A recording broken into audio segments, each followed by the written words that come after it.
Right. I think I stopped at mineral reactions the last time. Mineral reactions, there are several types of mineral reactions. Exchange reactions and net transfer reactions, right? So exchange reactions are important for temperature calculations, and net transfer reactions are important for pressure calculation. So this is what we last discussed at the class. So geothermobarometry means using mineral assemblages. Equilibrium mineral assemblages are important. So equilibrium mineral assemblage, how can you define an equilibrium mineral assemblage? First of all, right? So if you are looking at a thin section, okay, so let's see, you have three minerals. You have three minerals, A, B, and C, and you have another one here, D, and maybe you have another one, E. Okay, so what are the mineral assemblages in your rock? According to this, suppose this is the thin section. What are the mineral assemblages in your rock present? How can you write down the mineral assemblages? You can write down A plus, B plus, like that you can write down, okay? Otherwise, you can write down A comma, B comma, whatever the format that you like out of these two. Normally, we use A plus, B plus like that, O, A comma, B comma, C comma, like that, right? That notation to show the mineral assemblages, okay? So in this case, A, B, C, D, E are the mineral assemblages in this rock.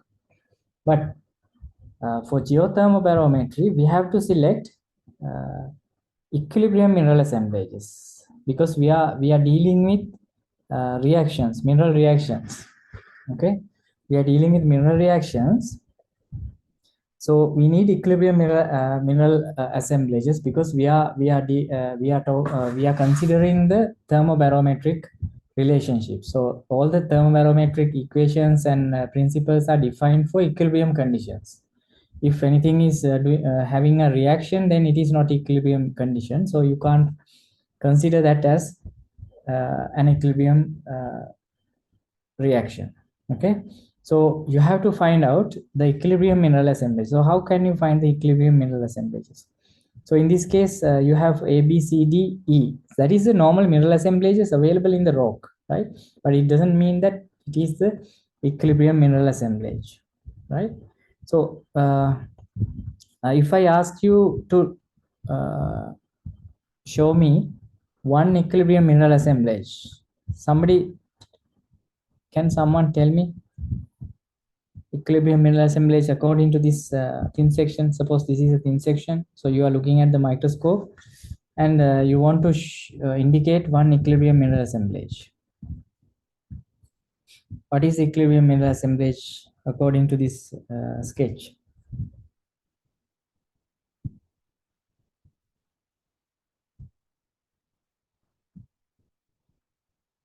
Tell me. Someone should tell it because by third year you should know that.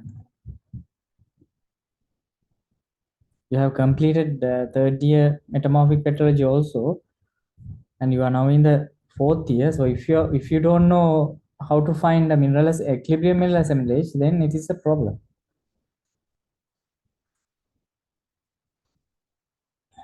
So what is the equilibrium mineral assemblage here? Someone can put in the chat box.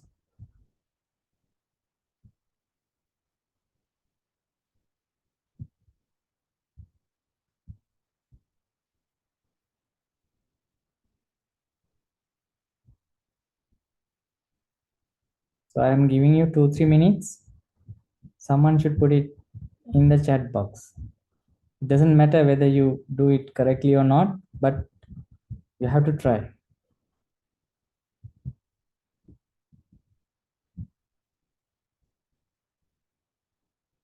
One thing is having no reactions means it's equilibrium condition, right? But equilibrium mineral assemblage, uh, there is some criteria to fulfill. For example, here you can see B, D, C, A, E like minerals. There are no symplectides, there are no reaction rings, or there are no any other indications among these minerals. For example, if it is a symplectide, so you should see some kind of texture like this. Okay, so for example, garnet, right? Garnet breakdown reaction, one of the garnet breakdown reactions can form a symplectide. What are the typical minerals you can find in the symplectide when garnet breaks down? For example, in a charnocite, tell me two minerals that can form after garnet. So where do these symplectides form? After peak metamorphism, right? So after peak metamorphism, what is possible according to PT path? You have learned about the PT path. After peak metamorphism, what is the uh, feature that you can observe in a PT path? PTT diagram or PTT path. After peak metamorphism, what do you have? For example, clockwise PT path. If you have a clockwise PTT path, pressure drop and sorry, pressure and temperature drop. yeah, pressure and temperature drops. So how can they drop? This is one possibility here, right? This is a normal PTT path, clockwise PTT path, and another one you can observe like this, right? Like this, like there are differences, right? There are differences in these two PTT path, and another one I can draw probably goes like this and goes like that. Okay, so two segments may be there. Sorry, three segments in this case. Here two, and here also two, right? So every PT path you have a peak metamorphism. Here you have a peak metamorphism. Here you have a peak metamorphism, and here you have a peak metamorphism, right? So at what PT path, say this is 1, 2, and 3. So out of these 1, 2, or 3, at which place you can expect a symplectide? Number 1, number 2, or number 3? What is it? The most possible location for a PT for a symplectide. I have told you already, right? You should know this. How to relate the tectonic features with the mineral textures. So if you see any symplectic texture in a thin section, all of a sudden, the rock has subjected to some kind of a special activity. I mean, tectonic activity. What is that? You should be able to tell that. Where can you expect 1, 2, or 3?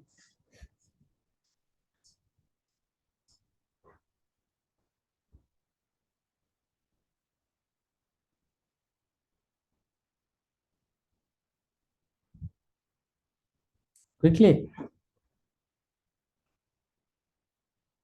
Which one you can observe a symplectile? What is the tectonic activity or the tectonic scenario related with symplectides?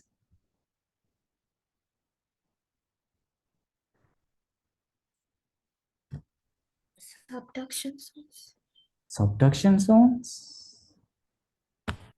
You have observed many Chanukites in Sri Lankan rocks, and in our lab you have seen thin sections, maybe some hundreds of sections collections are there. So you must have seen many out of those with symplectite. So do you think our rocks have suffered in a subduction zone?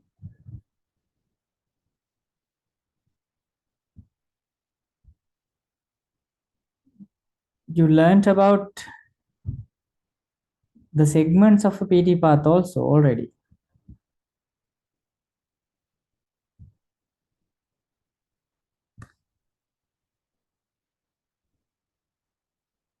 Okay, I'm making you more easier. Here you have prograde section. Okay, you have prograde here. I put P here, prograde, and here peak metamorphism, right? Peak metamorphism. And probably if you have some segment like here, for example, until the peak temperature position, maybe your rock may have gone like this. Okay, right? In that means increasing temperature but decreasing pressure. Yeah, decreasing pressure and increasing temperature. So that will give you a path like this, right? Probably you may have a section like that here in this section. So how do you call that segment?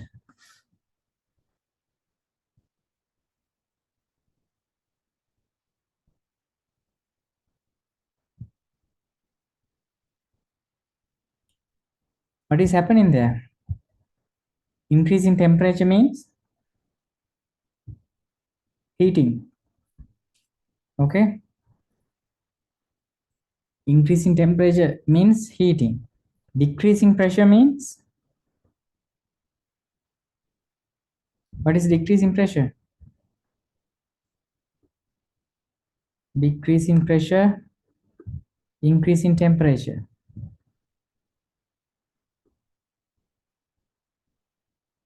So I'm talking about this segment here.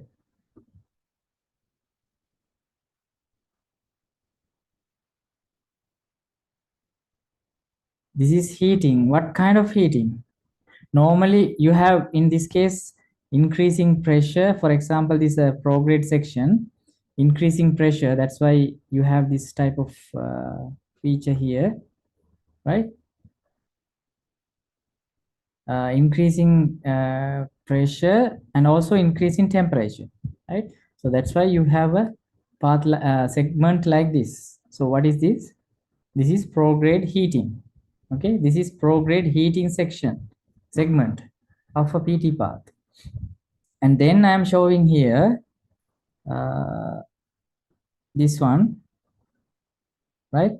There you see decreasing pressure, right? It's decreasing pressure but increasing temperature. So increasing temperature means still heating, right? So increasing temperature, heating. What kind? And also, sorry, in the previous case, P, the prograde heating case, you can term it in another way.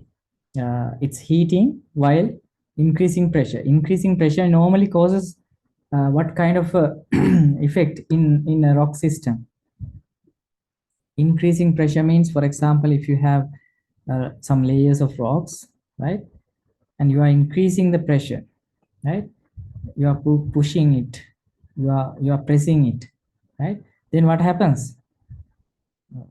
Opposite force will also be acting there, right, reaction. So this part will be compressed, right? This is a compressional force. So you can term this prograde heating segment as compressional heating. Okay, compressional heating means increasing pressure while increasing temperature. But in this case, decreasing pressure while heating. So then, how can you call that part? Opposite of the previous one. not exactly opposite, but in terms of pressure, it is opposite. So what is opposite of compression?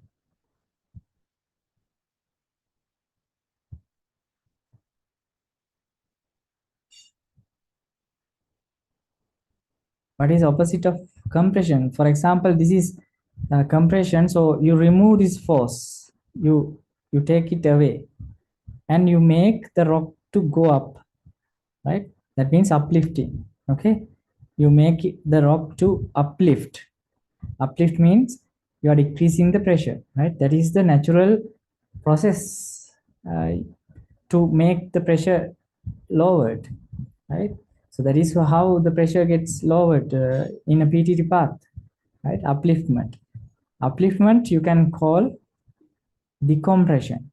Okay, so you know this term, but you are not using it. Decompression. So here heating while decompression. So this segment is decompressional heating segment. Decompressional heating segment. Okay, and then what's happening here? Slowly cooling, right? Again decompression, upliftment continues. But in this particular situation, in this segment, this horizontal type of the area, what is happening there? You have the diagram like this, right? It's almost horizontal. So almost horizontal means pressure is almost constant, right? This is pressure. This is temperature. It's horizontally decreasing, right? Temperature decreasing horizontally. I mean, the path is horizontal. So that means no upliftment or no compression, anything, nothing, right? Just rock stays whatever the depth it was, right? So this is the depth, or this is the pressure. Pressure means depth, right? The other parameter directly proportional to the pressure is depth, right? So at a certain depth, the rock stays as it is without uplifting or without being compressed, anything, just stays there. But cooling happens. Okay, so we call this situation as isobaric cooling. Isobaric or isobaric, right? So that means at a constant pressure, the rock gets cooled, right? This is happening at depth. This is naturally happening because for a while, for example, from peak metamorphism to here, I mean, from this peak to here, up to here, right? This segment, the rock uplifts. That means pressure decreases and also temperature decreases, and then cools without changing any pressure levels, pressure conditions. Depth levels are not changed. It is staying there, but cooling happens because you can't stop cooling.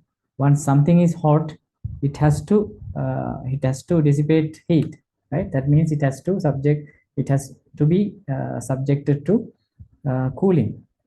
That is happening naturally. So cooling happens, but this cooling happens under isobaric conditions. That means pressure, I mean the constant pressure conditions, right? And then the rock suffers a very steep shape like this, right? Here what is happening? Uh, Instead of pressure, now the temperature is almost same, right? Here it's almost constant temperature, but uh, pressure decreases, right? The pressure drops suddenly, right? So what do you call it? Temperature is constant, one temperature, isothermal, okay? Decreasing pressure means decompression. So isothermal decompression is happening there. Isothermal decompression is happening there, okay? So these are very important tectonic processes normally our rocks are subjected to, right? So I told you about the PT path of a normal granulite facies rock. That means collision zone, high temperature zone like this, right? It can be normally whatever the path can be, this one, two, three, anything can be there, right? But if it is high pressure, then it should be going like this and going like that, right? Pressure increment is much higher than the temperature increments. So this is subduction zone. Okay, this is subduction zone. This is collision. This is collision. This is collision. This is collision. This is also collision, right? So any shape can be there. Mostly the collision PT path may have some segments of isothermal decompression and isobaric cooling, right? But the subduction zone ones typically don't have like that segments, but still uh, some possibilities are there, right? For example, for some eclogites, you can see some symplectites or some reactions. But in this case, I asked you about a symplectite here, right? This one. I suppose that this is from Sri Lankan rock, right? So you should know at what segment of a PT path this symplectite can form. Where can it form? Normally, symplectites are formed at isothermal decompression segment.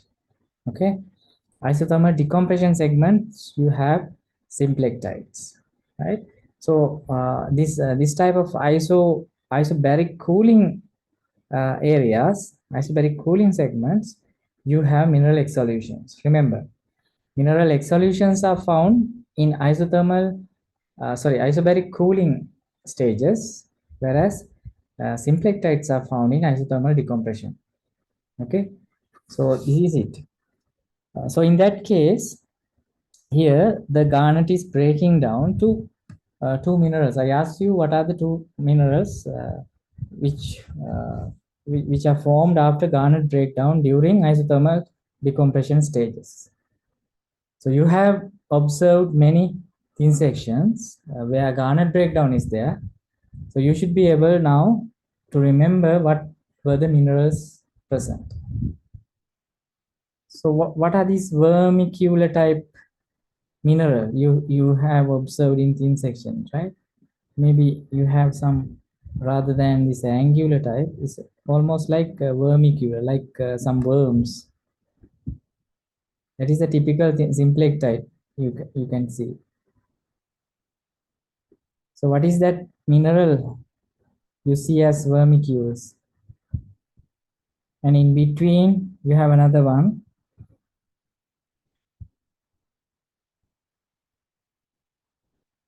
In between you have another mineral.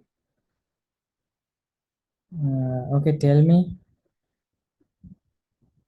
So in this between these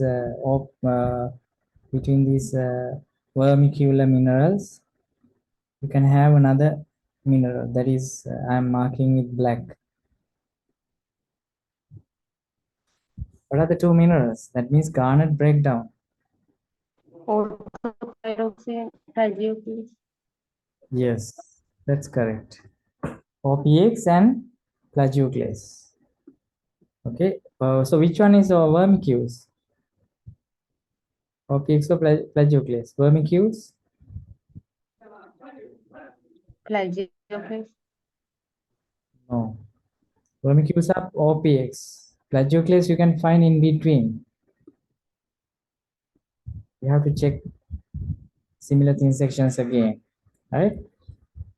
OPX is found as vermiculous and plagioclase is found in between. So these two are the new products, right? So this is happening during decompression, during isothermal decompression.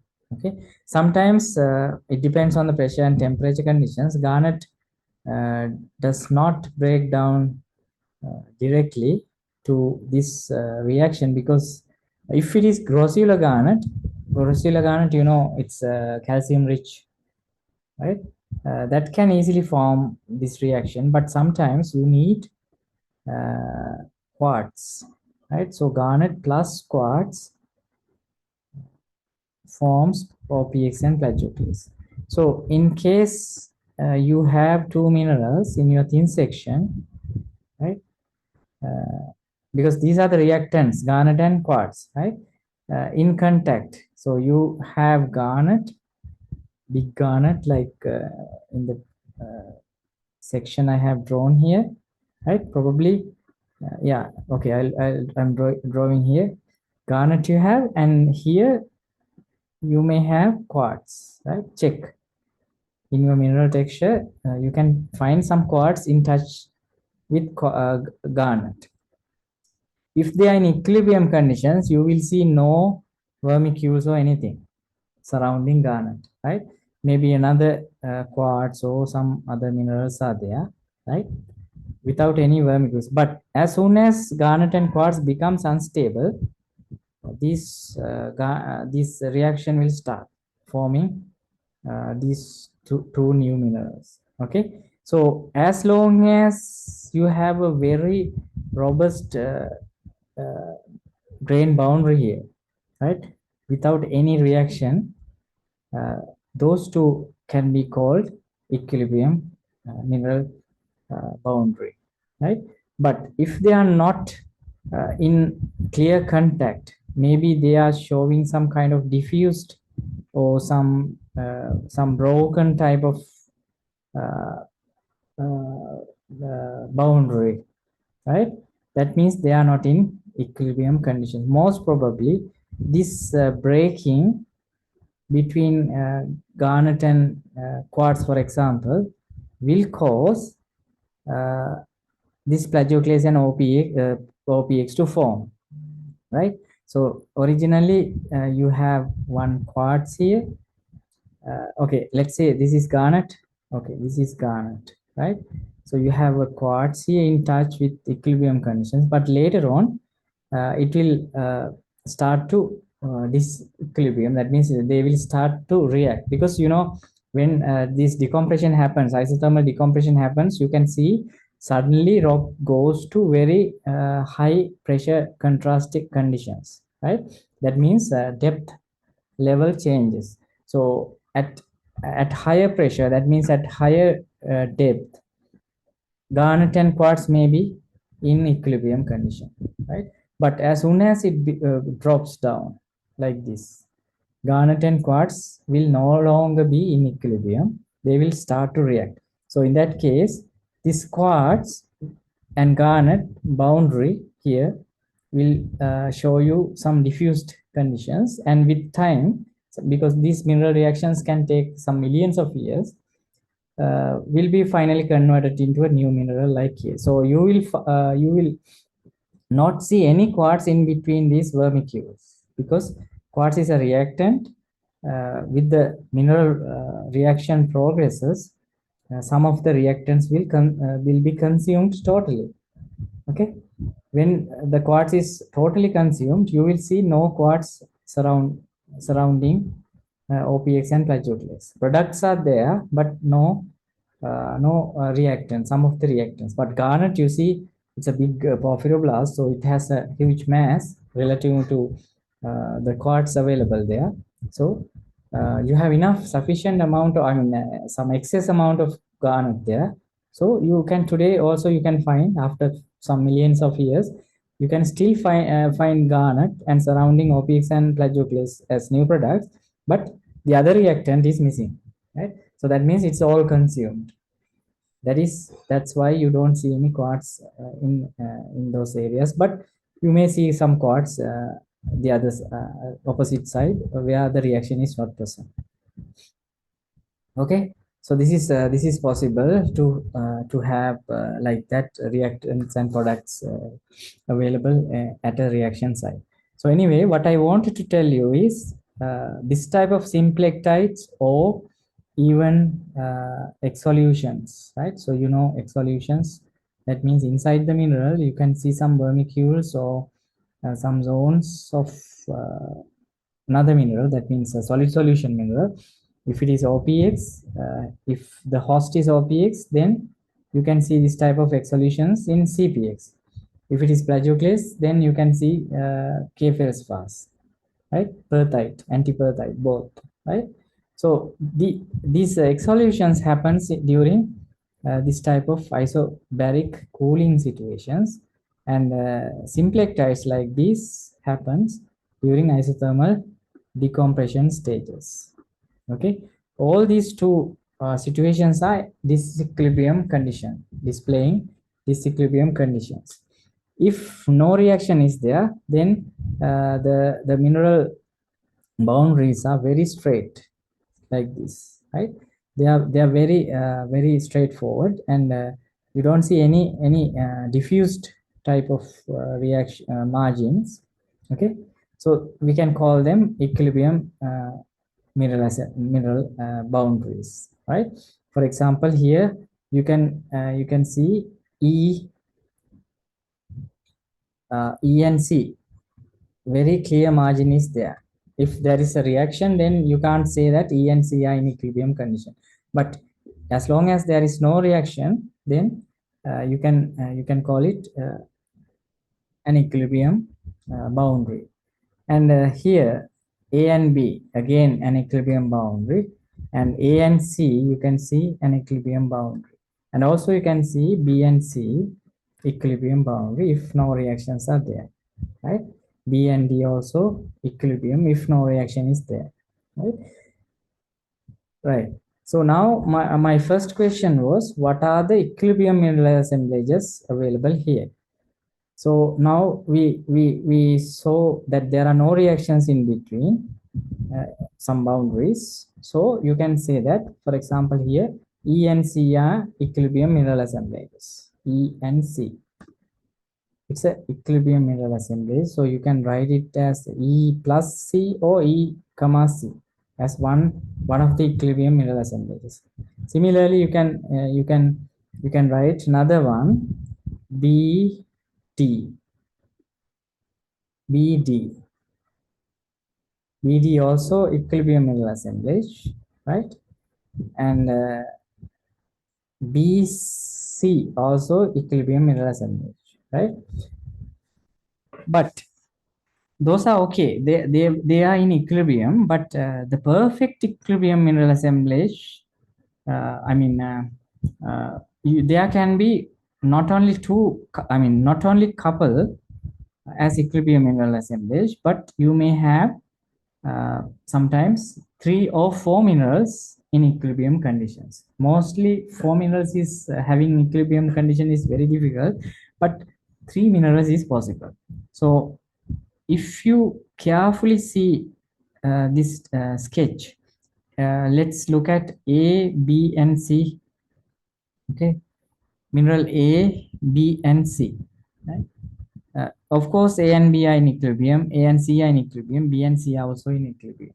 So this implies here AB in touch, and BC in touch, and CA in touch. So this is a special situation. That means 3 minerals A, B, and C, each and every mineral, every mineral are in touch with each other under equilibrium conditions. That means A and B in touch under equilibrium, B and C in touch under equilibrium, and A and C are also in equilibrium condition. Okay, because no reactions are there.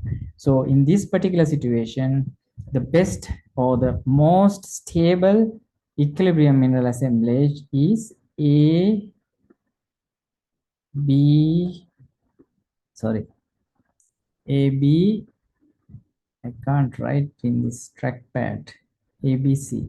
Okay, these 3 minerals A, B, C are the perfect equilibrium mineral assemblages. A and B in touch, B and C in touch, C and A in touch without any reaction. So that is how you identify a perfect equilibrium mineral assemblage. So this is an ideal situation for a thermobarometry measurements. Okay, so this type of mineral assemblages are sought after. We have to search them, right, in a rock. A and B also you can take, but in case A and C has some reaction, that's a problem. right? If B and C has a reaction, again, it's a problem, right? So always try to have a triple junction like this, right? This is a triple junction, A, B, and C. And a similar triple junction you can find here also, right? B, C, and D. So that is another perfect mineral equilibrium mineral assemblage. B is in touch with D, D is in touch with C, C is in touch with B, right? So B, C, D is also another perfect equilibrium mineral assemblage. So that is also good for a thermometer or a barometer. It depends on what are those minerals, whether exchange reactions happening or net transfer reactions are happening, right? Normally for thermometry, most of the cases, it's enough for us to have just two minerals in equilibrium, right? Because there is exchange reaction, right? Iron and magnesium probably. From one mineral to the other, iron exchanges and magnesium exchanges, and then become to an equilibrium condition. But for net transfer reactions, that means for barometry, you may need three minerals at least, most probably, right? Like this. At least three minerals you need, because this is not just simple exchange, it is net transfer. That means one mineral completely transfers into another, one or two products, right? So that is what a net transfer reaction means. So in that case, two minerals are also okay, but most of the barometers has three minerals at least. Okay, two mineral barometers are also there, right? But anyway, it is best to have a multiple mineral assembly, multiple minerals as the equilibrium assemblage, so that you may use them as a thermometer or barometer. Okay, so this is what is behind thermobarometry, right? So anyway, keep in mind identifying equilibrium mineral assemblage is very important. And then what you do is you do EPMA analysis, electron microprobe analysis, for this mineral, and this mineral, right? So then these values, these analytical results, right? We use for some equations, some formulas, right? And then we calculate the pressure and temperature condition. We will see them a little later, right? These reactions and formulas, right?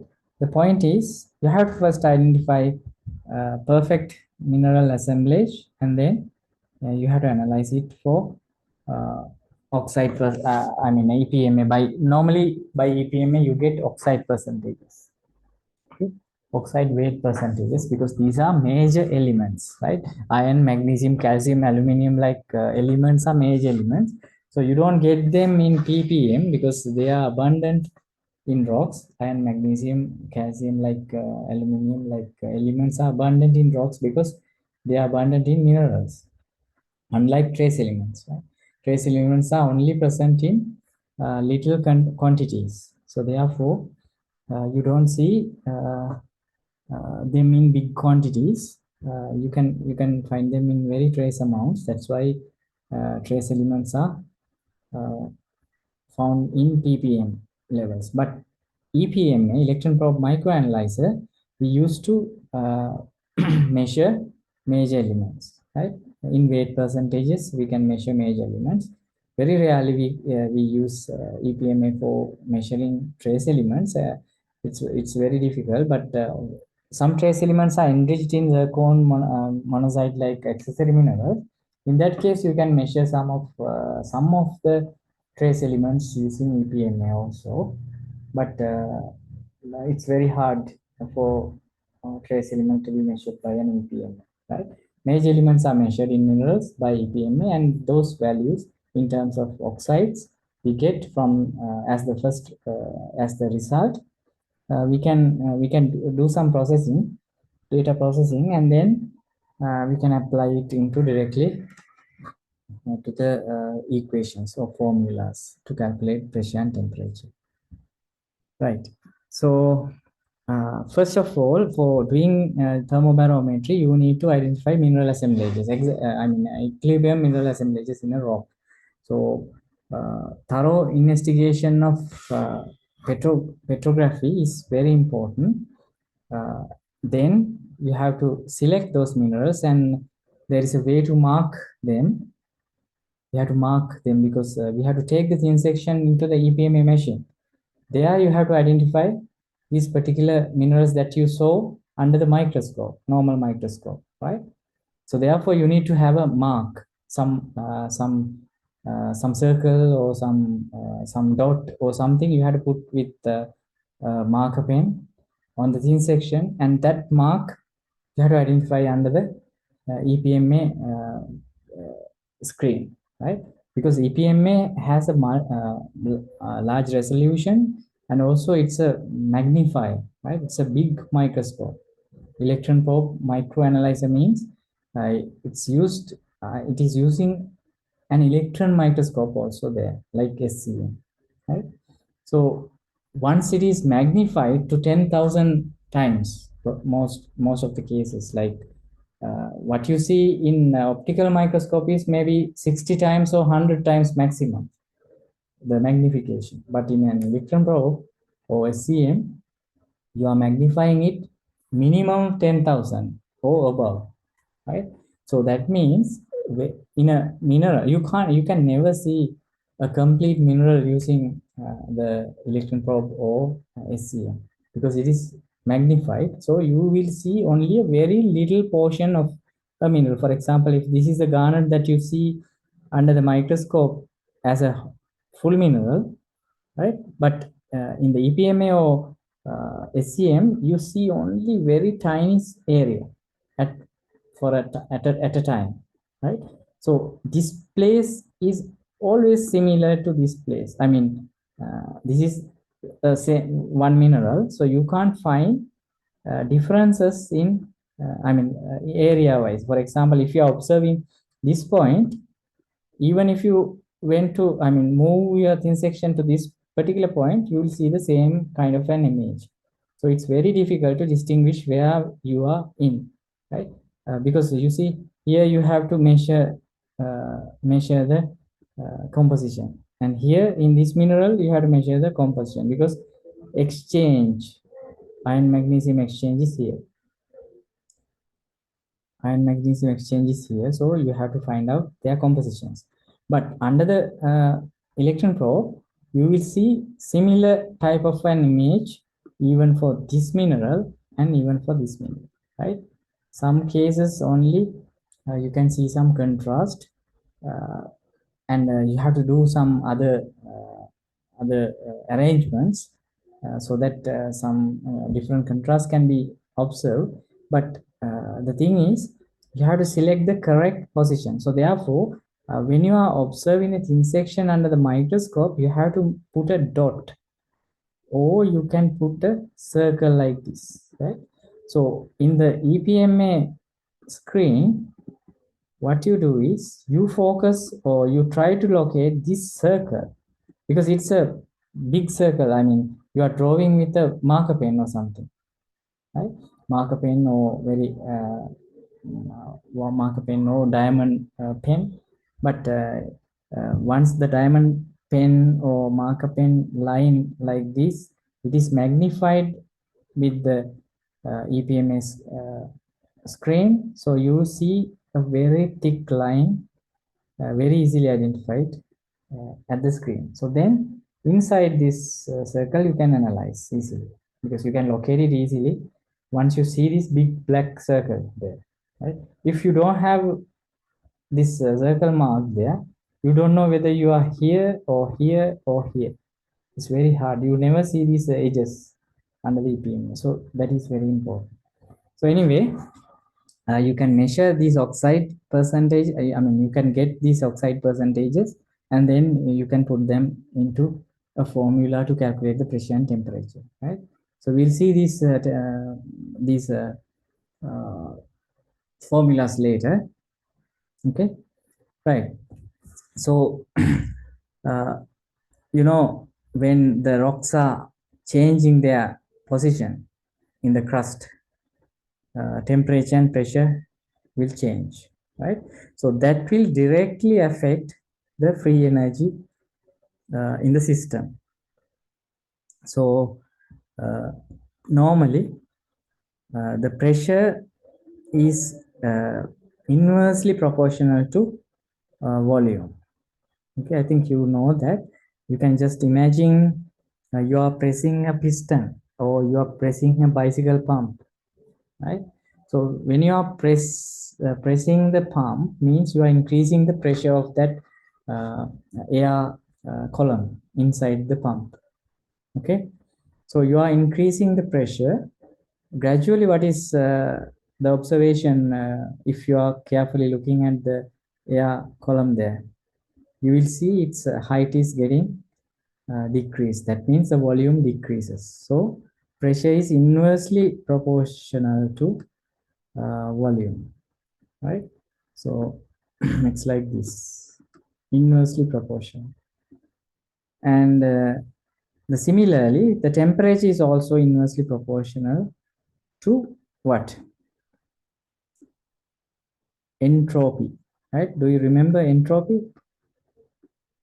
Entropy in a system, the orderly arrangement, right?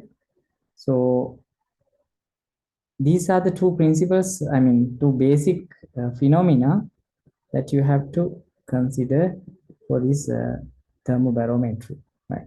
So if you want to make it integrate or like differential form, double P over double T, right? Or otherwise you can just call it delta P over delta T, right? Right, this is at the equilibrium conditions, right? Free energy is 0, delta G is 0, right? Should be equal to delta S. Delta S means change of entropy. Here, double P means change of pressure at an instantaneous time. Okay, it's kind of like a rate, like POT, and this is the change of temperature. So change of pressure over change of temperature is according to this proportional theory here, principle here, you can say that this can be equal, this ratio can be equal to delta S divided by delta V, delta S over delta V, right? So that means these two have a clear relationship in terms of free energy or in thermodynamic sense, right? So delta S over delta V in the system is equal to delta P over delta T. So this is a very important relationship that you can use for thermobarometry, right? So if you have a big delta S in a reaction, if you have a big delta S change, it can be used as a good barometer. Okay, it can be used as a good barometer. And also if you have a big delta V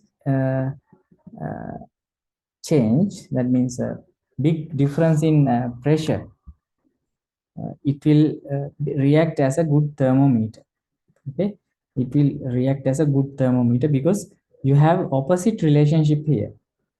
You have an opposite relationship here. So therefore, you must have for example, here pressure is inversely proportional to V, the volume. But for a good thermometer, you need not the V, but sorry, for a good thermometer, you need V, not the S, because S is inversely proportional to the temperature. So you can't measure, you can't take a good thermometer if you are changing this too much, because it is inversely proportional.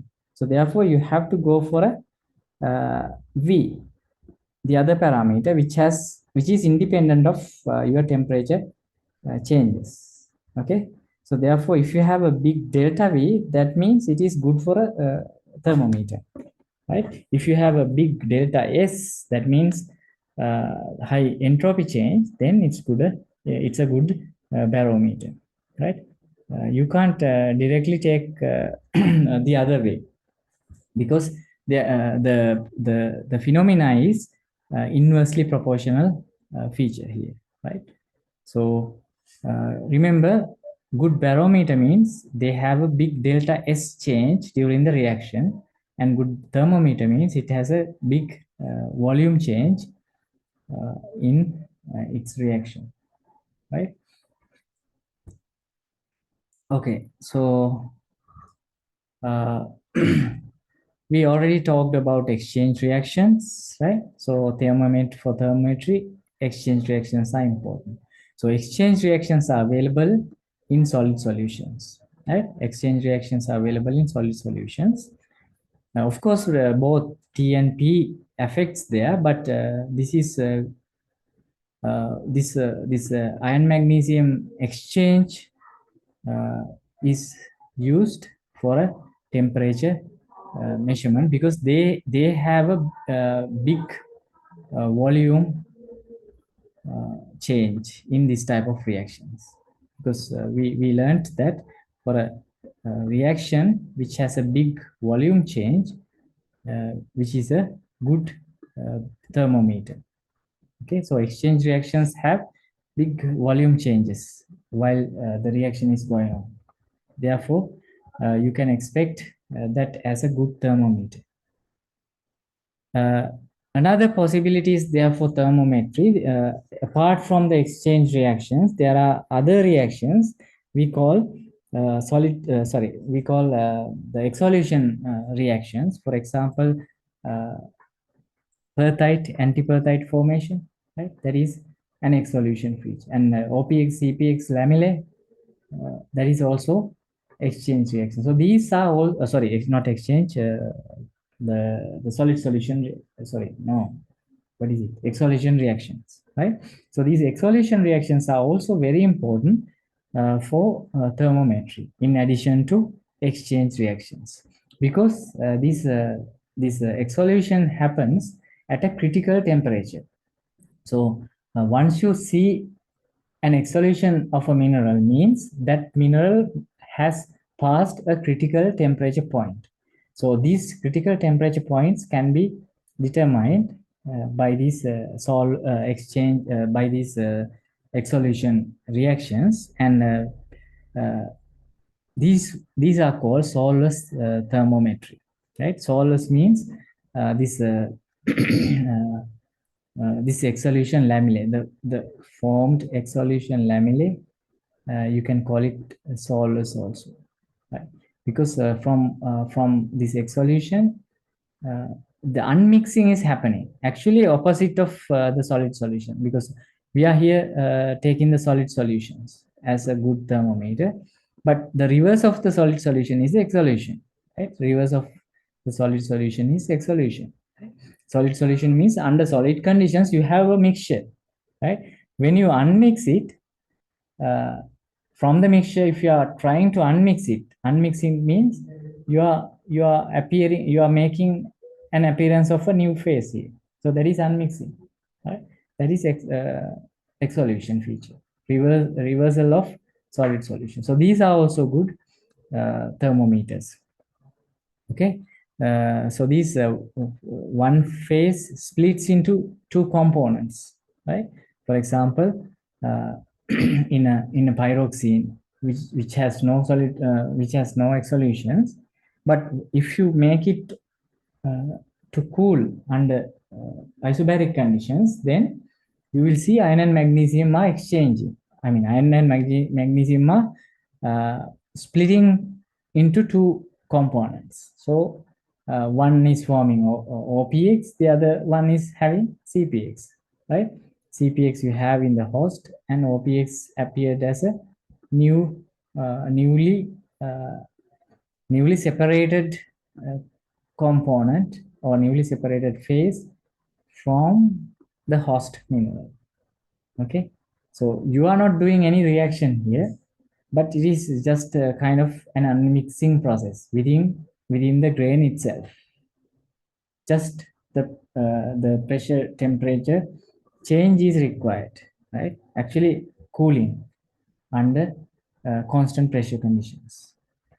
So that is called Solar's thermometry. It's also used as a thermometry equation, right? Right. Here you have to find out the chemistry of the two components. That means you have to measure the composition of the two components. For example, if you have an X solution in pyroxene or say perthite, then you have plagioclase and also you have K-feldspar, right? So you have to measure the composition of these two, and as soon as they are unmixed, that means there is no reaction.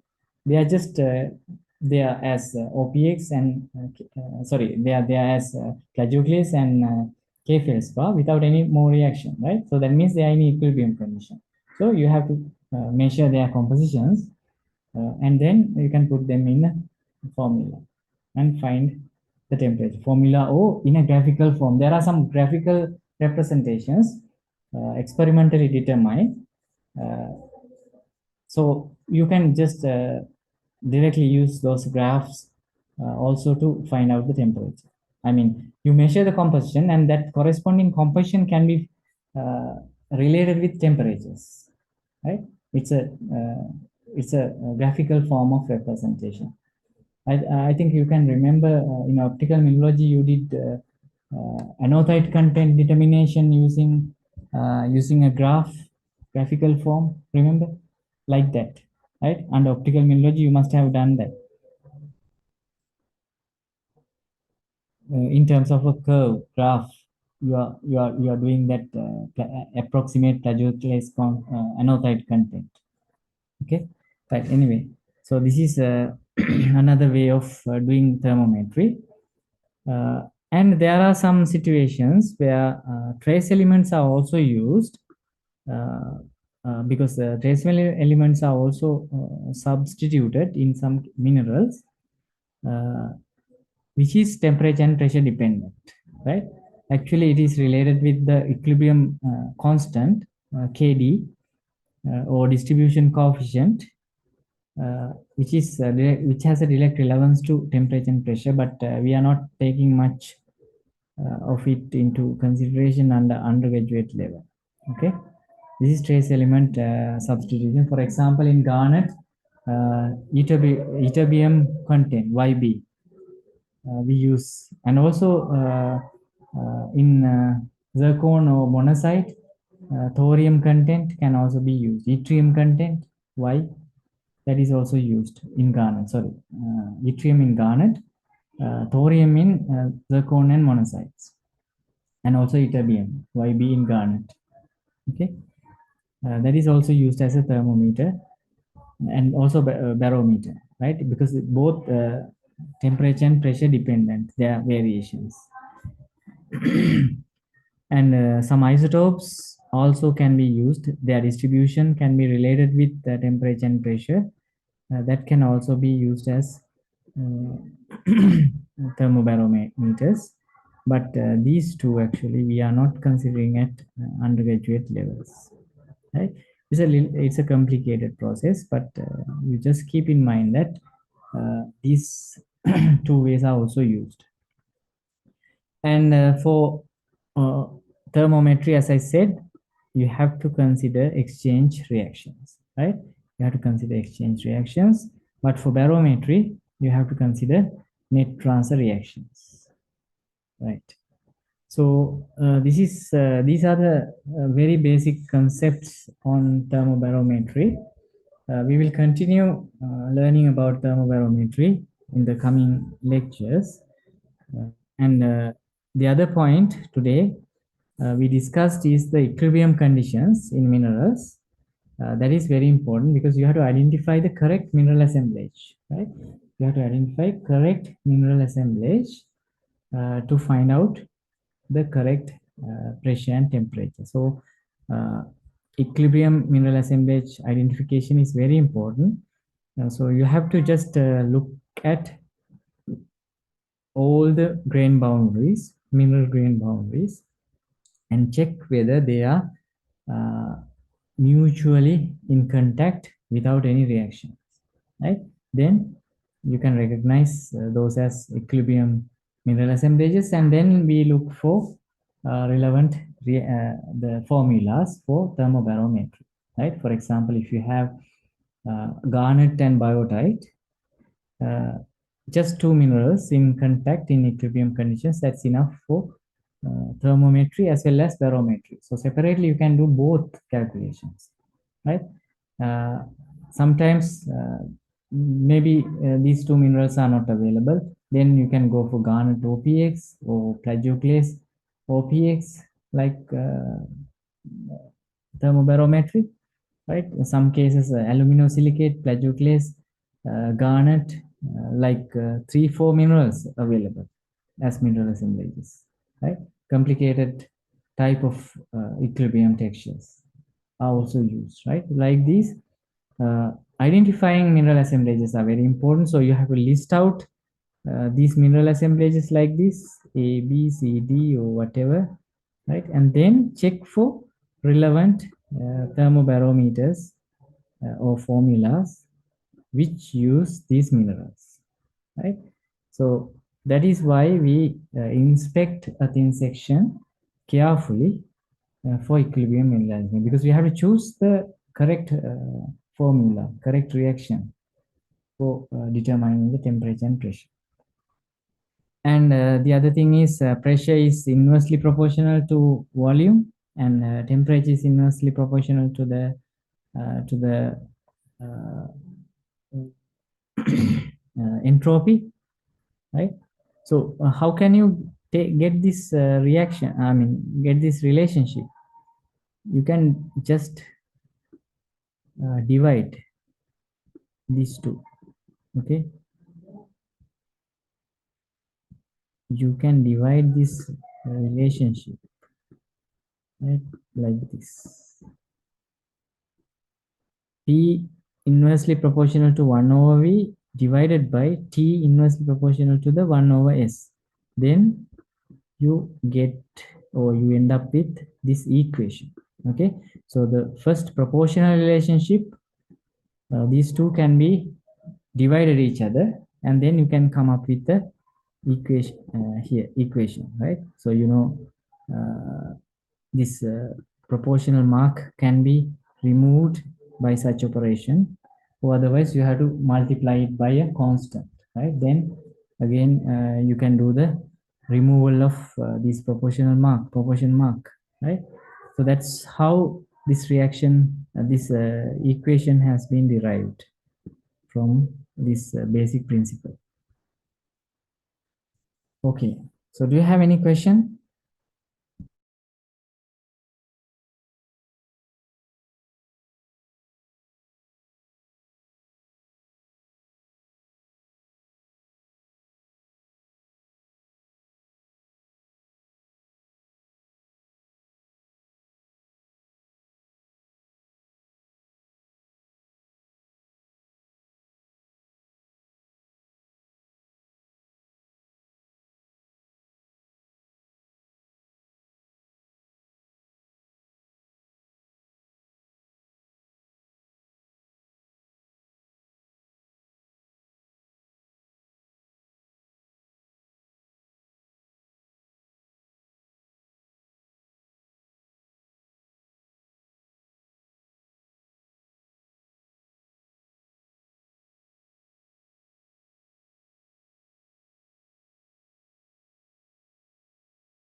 Do you have full Tuesday classes?